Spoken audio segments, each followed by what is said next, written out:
Glória a Deus. Marcos capítulo 5, versículo de número 28, nós leremos dois versos. Verso 28, verso de número 41. Marcos capítulo 5, verso 28 e o verso 41. Diz o texto sagrado, porque dizia: se tão somente tocar nas suas vestes, sararei. Se tão somente tocar nas suas vestes, sararei. Verso de número 41. Tomando a mão da menina, disse: Talita cumi, que traduzido é: menina, a ti te digo, levanta-te. E tomando a mão da menina, disse-lhe: Talita cumi, que traduzido é: menina, a ti te digo, levanta-te. Amém. Que bom Deus fale nestes poucos minutos ao nosso coração e nos edifique por intermédio da sua palavra. Tome o seu assento em nome de Jesus. Meus nobres irmãos, numa noite de ceia, numa noite festiva, onde estamos no mais precioso culto que podemos prestar a Deus, porque neste momento fazemos memória à morte, o sofrimento de fato, morte e ressurreição do nosso Senhor Jesus. Mas aprove Deus preparar-nos para ouvir a sua boa palavra. Palavra esta que lemos dois textos subordinados, onde duas histórias extraordinárias acontecem, completando um ciclo das manifestações dos milagres do Senhor Jesus. Desde o capítulo 4, os últimos versos, a Bíblia conta-nos dois fatos extraordinários. O primeiro é mostrando a força do nosso Cristo, que é o próprio Deus encarnado entre os homens, mostrando o seu poderio na natureza, na força da natureza, quando ele acalma o vento e ele manda o mar se aquietar e a tempestade vai embora. O Senhor Jesus é extraordinário.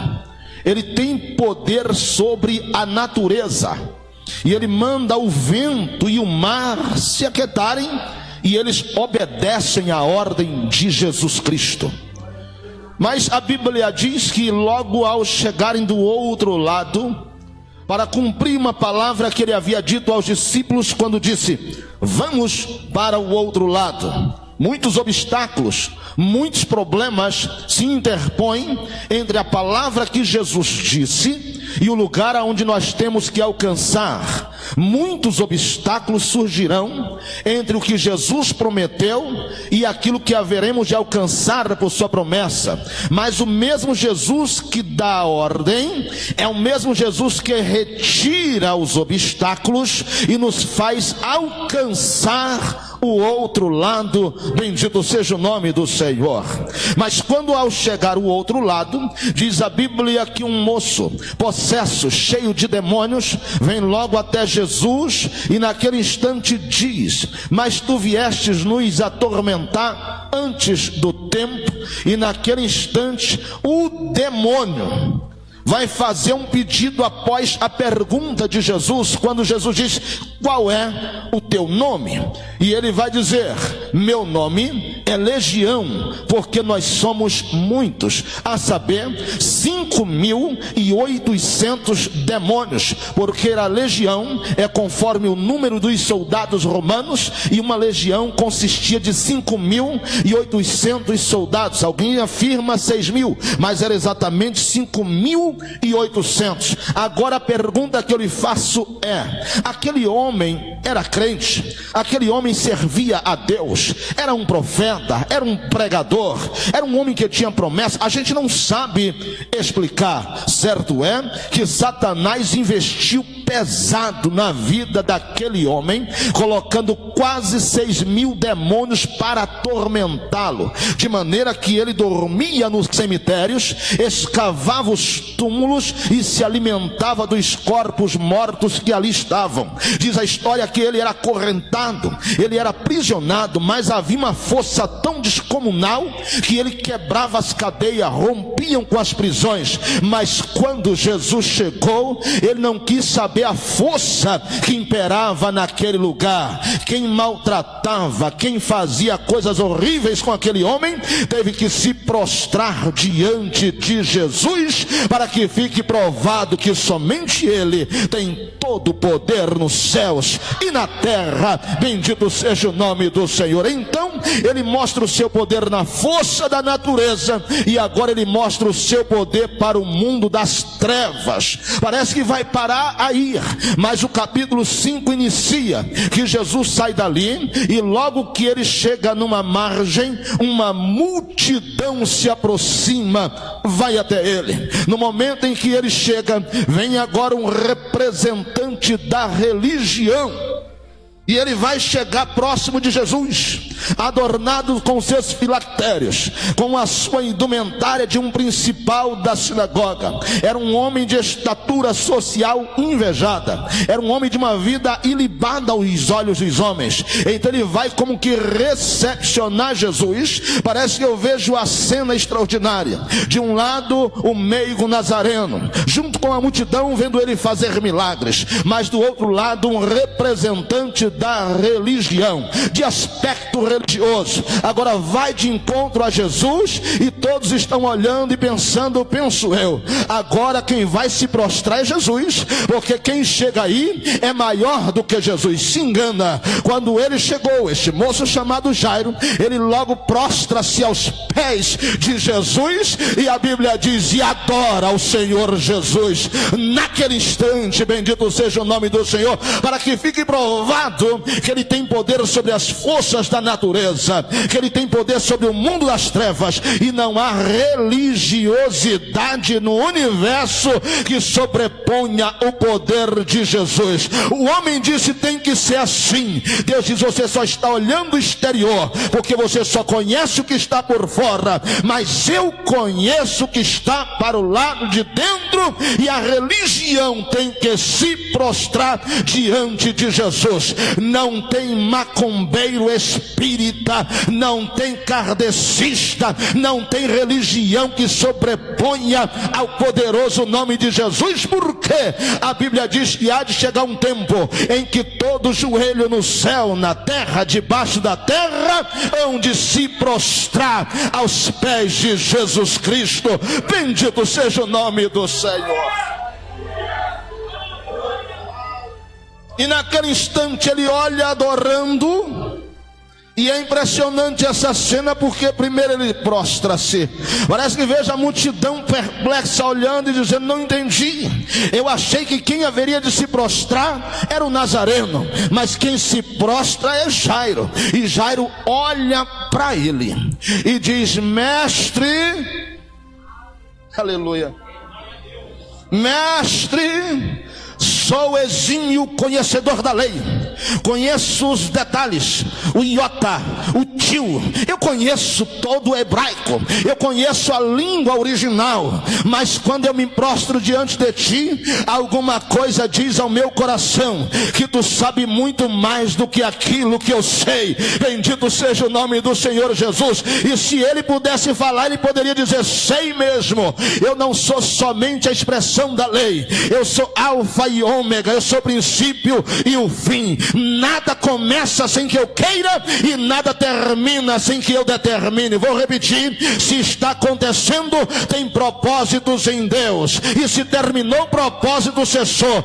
Mas se continua, com prova, sem prova, com luta, sem luta, com vale, sem vale, com deserto ou sem deserto, ele está no controle de todas as coisas, e diz, eu sou o autor da própria história. Bendito seja o nome do Senhor, e conheço os detalhes de toda a história. Bendito seja o nome de Jesus. Então Jairo tem que se prostrar, e agora conta-lhe uma história. Minha filha está moribunda. O estado é alguém que já não tem mais vida, alguém que está perdendo a última respiração. O ar dos pulmões está indo embora, está extremamente debilitada. Minha filha está moribunda. Jesus diz para ele: vamos, levante, vamos para a tua casa. Irmãos, Jesus, hoje pela manhã nós ouvimos o pastor Maurício nos ensinando sobre as 12 casas que Jesus entrou. Mas não é muito comum esse negócio de Jesus fazer visitas. Normalmente ele encontrava pessoas que diziam: eu não sou digno de que entres na minha casa, manda apenas uma palavra e o meu servo será curado. Mas agora não foi Jairo que pediu para Jesus, é Jesus que se oferece aí. E o que me impressiona e responde uma questão no meu e talvez no seu coração: por que será que algumas pessoas Jesus mesmo se predispôs aí e outros que pediram ele não foi? O segredo está no que antecede ao pedido. Vou repetir: o segredo está no que antecede ao pedido. Porque Jairo não chegou pedindo, Jairo chegou se prostrando, Jairo chegou adorando, Jairo chegou reconhecendo, Jairo chegou entendendo que quem estava ali não era um ser qualquer, era o próprio Deus encarnado, que tem poder nos céus e na terra. Quando ele adorou, ele não sabia se Jesus ia responder. Quando ele adorou, ele não sabia se Jesus ia então entender o seu pedido. Quando ele adorou, ele não sabia que Jesus iria na sua casa, mas ele não quis nem saber. Ele simplesmente prostrou-se e adorou. E quem adora sem interesse tem resultados dos céus. Quem adora sem entender porque está adorando, mas sabendo a quem está adorando, tem segredos revelados de Deus ao seu coração. Está aí o segredo, porque muita gente pede e não recebe, muita gente pede e recebe no mesmo instante. É que tudo que antecede o pedido reverbera a glória de Deus nos céus. Se fosse você esta noite, mesmo sem receber, eu adorava o nome dele, eu reconhecia o nome dele. Pastor, a porta está fechada, adora enquanto ele trabalha. Pastor, a situação está complicada, prostra-se perante ele e adora o nome dele, porque quando você adorar, o coração dele se aplica ao teu coração, e daqui um pouco terá respostas inimagináveis. Quantos estão entendendo esta palavra, que pode erguer a mão aos céus e dar glória ao nome de Jesus? Adore um instante, adore mais um pouco, adore o Senhor, e enquanto você reconhece e adora e entende que ele é Deus, os problemas que eram grandes ontem, hoje não vão significar absolutamente nada. Bendito seja o nome do Senhor. Aleluia.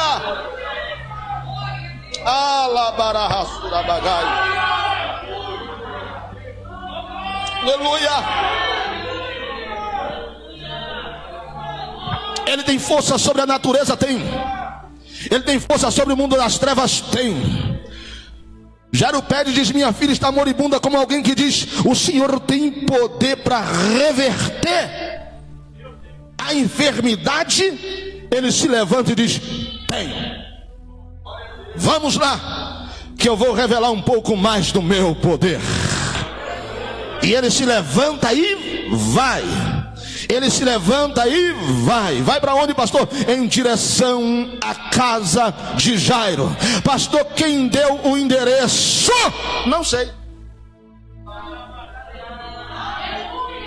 Eu quero acreditar que ele já sabia, porque ele sabe quem eu sou, com nome e com sobrenome, antes mesmo que eu nascesse. Ele sabe o meu CEP, ele tem o meu endereço, e na hora em que ele quiser, ele vai e ele faz, ele vai e ele realiza. Bendito seja o nome do Senhor. Ele se levanta e vai.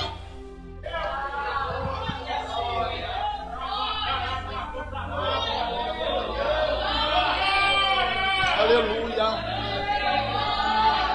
Glória a Deus. Glória a Deus. Aleluia.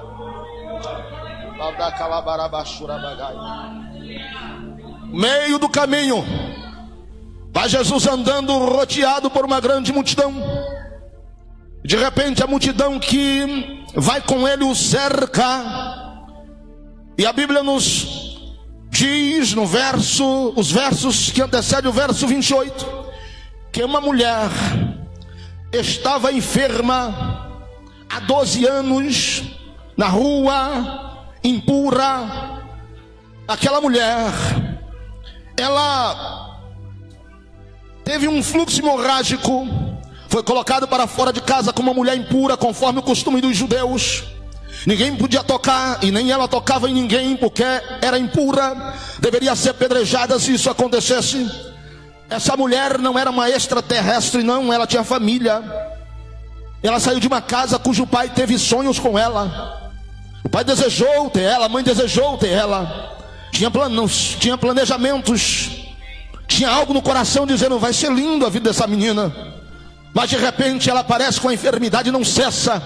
Então ele vai até o sacerdote, e o sacerdote disse: ela não pode continuar dentro de casa com essa impureza. Então os pais começam a gastar tudo que tem, mas infelizmente os médicos da época não têm a solução para o problema dela. Então ela vai parar na rua. 12 anos não são 12 dias, não são 12 meses, são 12 anos na rua. Eu fico a imaginar o estado que essa mulher, a maneira como ela de fato estava. Então quando ela vê Jesus passando, ela diz: se eu tão somente tocar na orla dos seus vestidos, eu serei curada deste mal. Bendito seja o nome do Senhor. Eu serei curada deste mal. E o que acontece? Ela vai rastejando, e ela vai caminhando rumo a Jesus, que está cercado pela multidão. E ela rompe a multidão, o obstáculo que estava entre ela e Jesus. Sempre haverá um obstáculo entre nós e os segredos de Deus. Sempre haverá um obstáculo entre nós e o milagre de Deus. Sempre haverão obstáculos entre nós e as maravilhas de Deus. Mas esses obstáculos são necessários para nos fazer amadurecer, crescer na presença do Senhor. Como diz aquela linda história de um moço que viu um casulo se mexendo, e de repente ele foi lá e viu que uma borboleta saía do casulo. Aquilo é um obstáculo. Ele disse que o orifício era tão pequeno que ele viu o esforço da borboleta para sair. Ele não suportou vendo aquele esforço.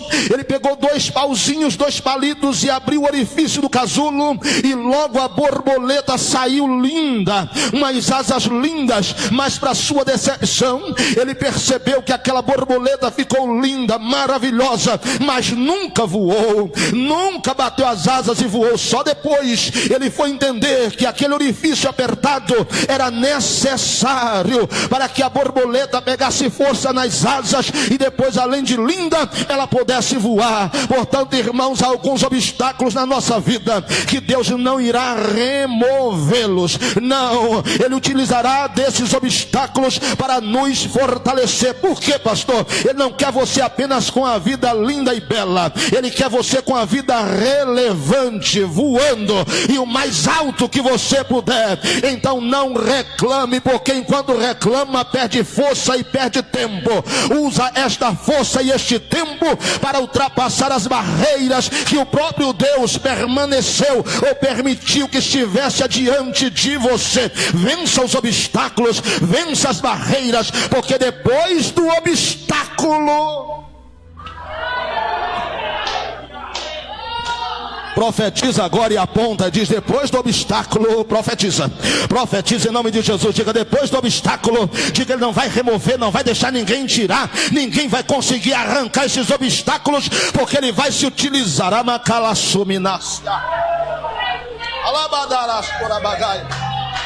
Eu não sei o nome do obstáculo que está tentando impedir, mas se você vencer esses obstáculos, se prepara, acabará sobre derreste. Aleluia. Vão fazer de tudo para você desistir, é obstáculo. Vão tentar desmerecer seu ministério, é obstáculo.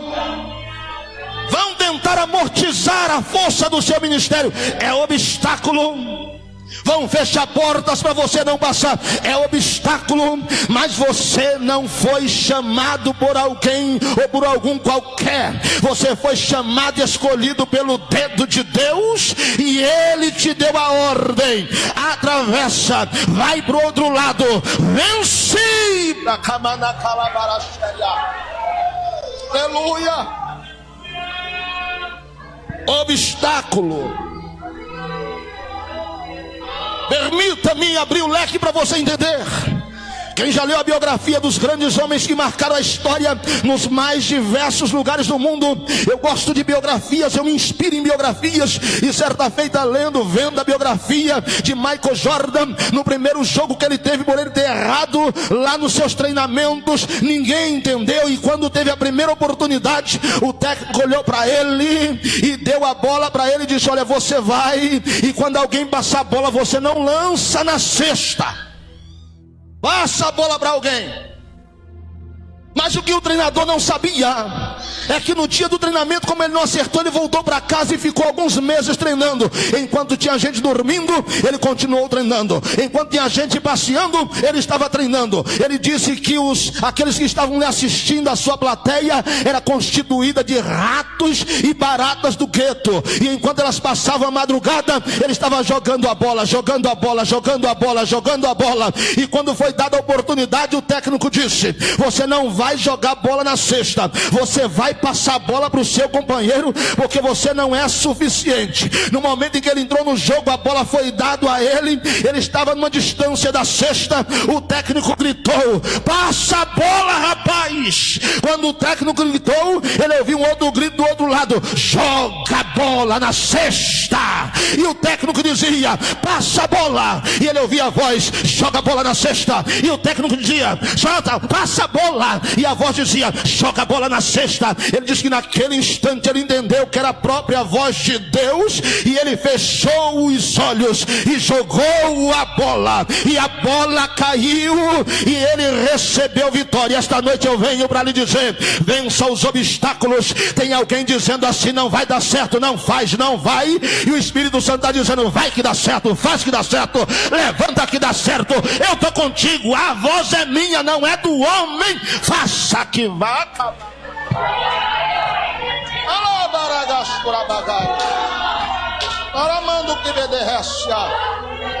Aleluia, aleluia.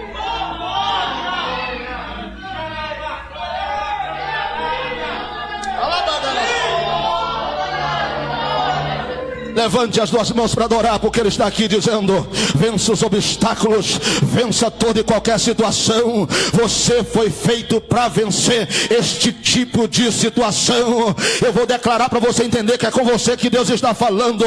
Ah, Deus, porque somente eu? Ele diz: porque eu confiei a você e somente a você. Eu te criei, te fiz capaz de vencer lutas como esta, para que o meu nome seja glorificado.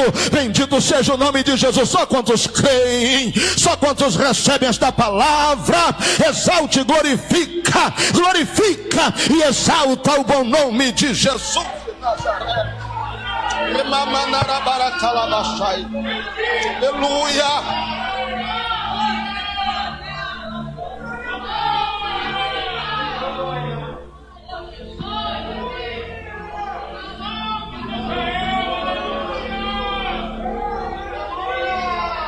Aquela mulher enfrenta a multidão. Eu fico a imaginar a cena. Ela vai rastejando porque está fraca. Ela está perdendo sangue. Glóbulos vermelhos, responsável por levar o oxigênio. Glóbulos brancos, responsável com os anticorpos para curar as feridas de dentro para fora. Plaquetas é o sustento essencial da matéria do corpo. E ela vai perdendo, então ela perde força, ela perde o vigor, ela perde o ânimo. Mas de alguma forma ela consegue se esforçar, encontrar força para encarar uma multidão rastejando. Você consegue imaginar isso? Quem já foi na 25 de março sabe o que eu estou dizendo. Imagine ela rastejando e as pessoas pisando na mão dela. E um empurra para lá, outro empurra para cá. Será que há condição de alguém andando na 25 de março, andando, e você tem que andar no ritmo, seguindo o fluxo, e alguém rastejando? Qual é a possibilidade desta mulher alcançar Jesus? Mas parece que eu vejo Jesus segurando a multidão e segurando o passo, e como dizendo, está vindo alguém aí.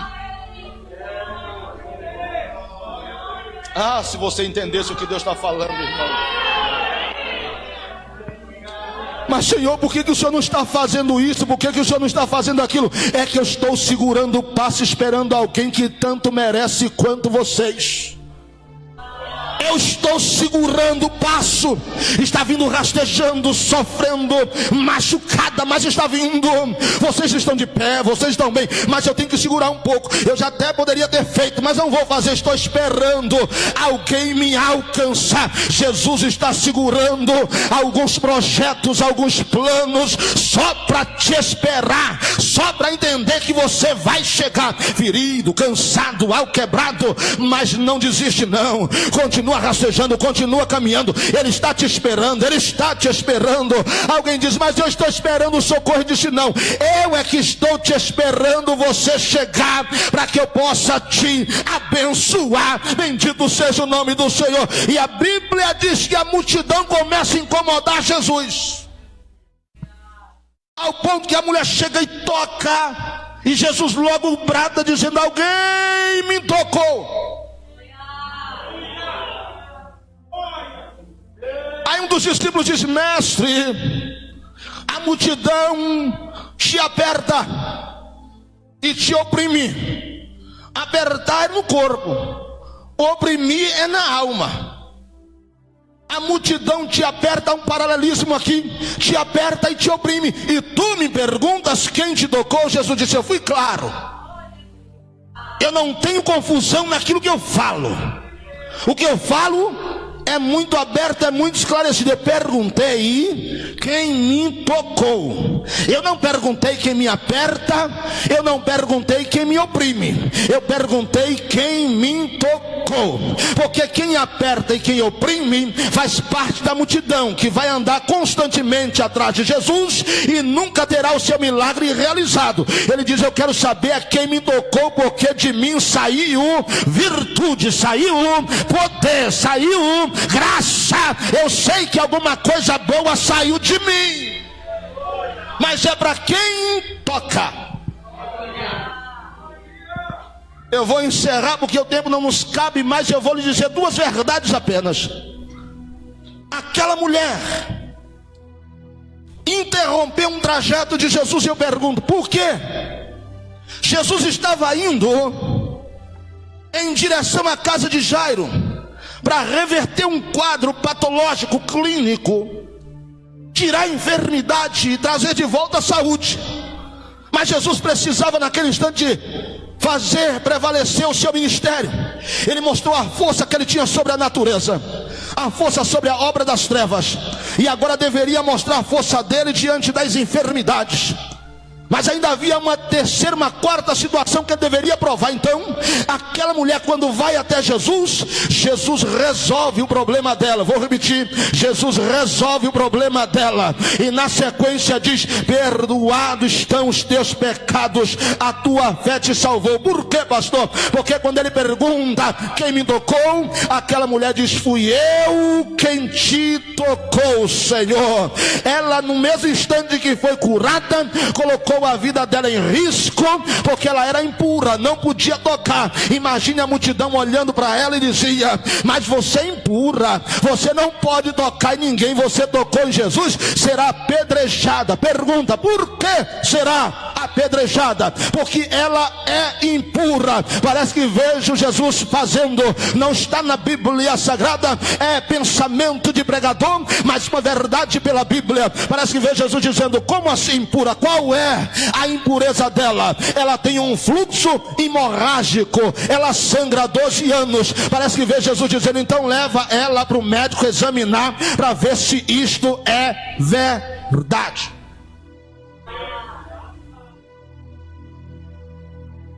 Porque ninguém toca em Jesus e permanece do mesmo jeito. Era impura antes de tocar, pura e curada depois que tocou. Tinha problemas antes de tocar, agora está dando glória e louvor ao nome de Jesus depois que tocou. Era pecadora destinada ao inferno antes de tocar, agora salva e com o nome registrado no livro da vida depois que tocou. O segredo aqui é tocar em Jesus Cristo. Bendito seja o nome do Senhor. Aleluia.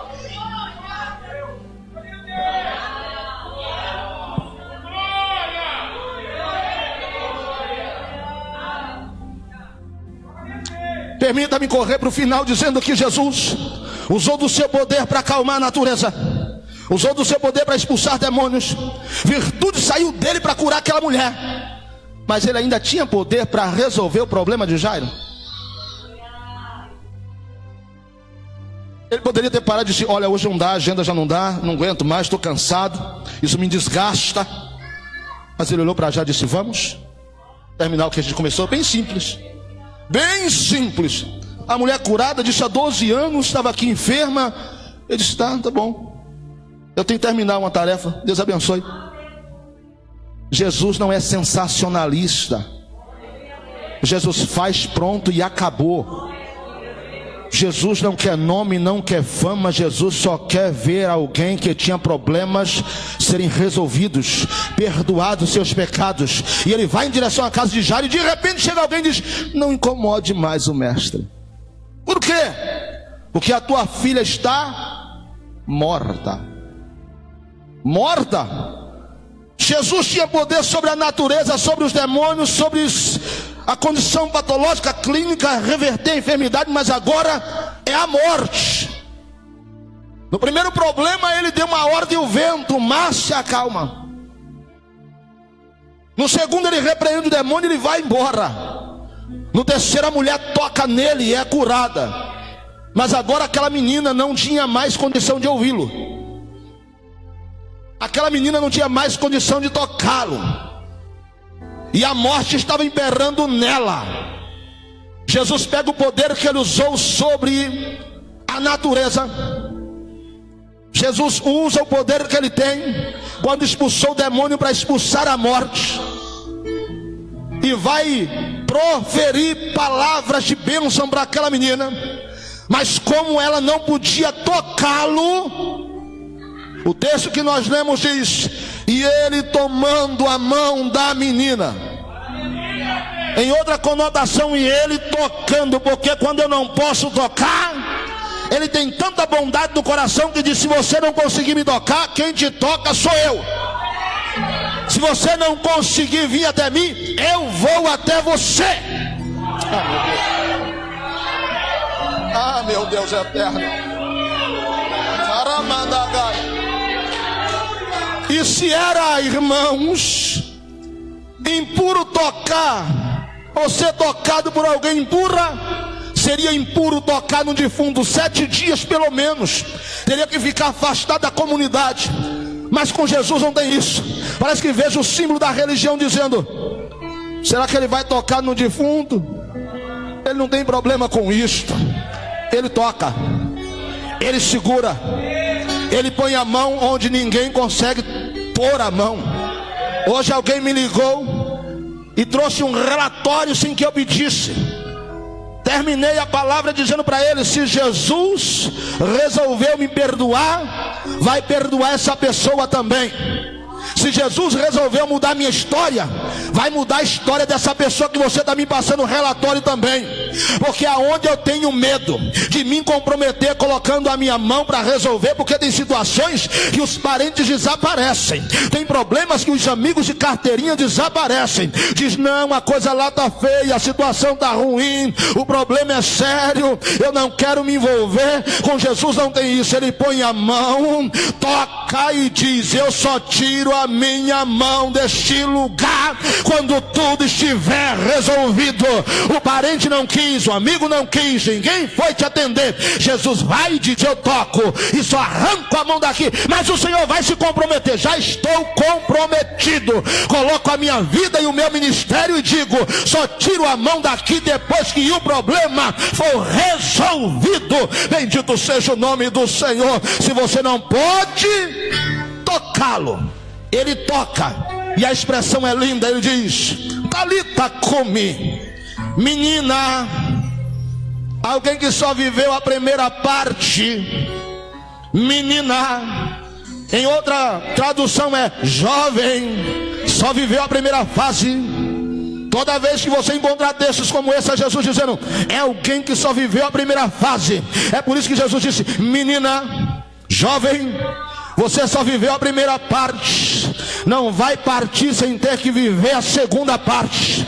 Até agora você está dizendo: está tudo acabado, está nada. Jesus está dizendo: jovem, menina, talita cumi, levanta, levanta para viver a outra parte.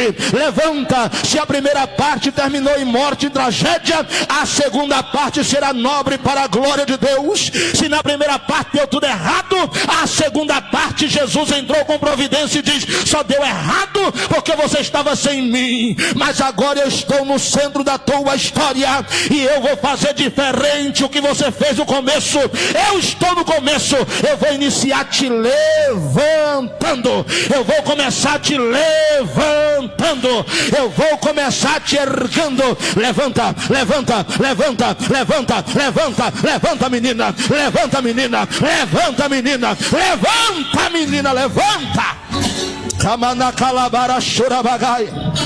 Coloque-se de pé comigo em nome de Jesus. O segredo da mensagem aqui esta noite é apenas um toque. Jesus tinha poder sobre a natureza? Tinha.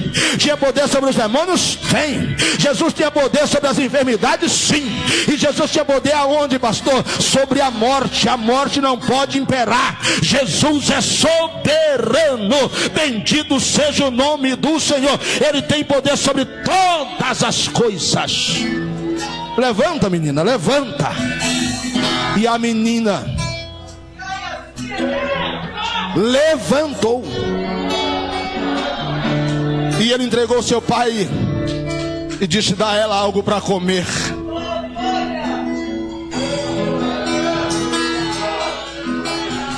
Esta noite, em nome de Jesus, o Eterno reservou para dizer que se você não conseguir tocá-lo, ele vai tocar em você.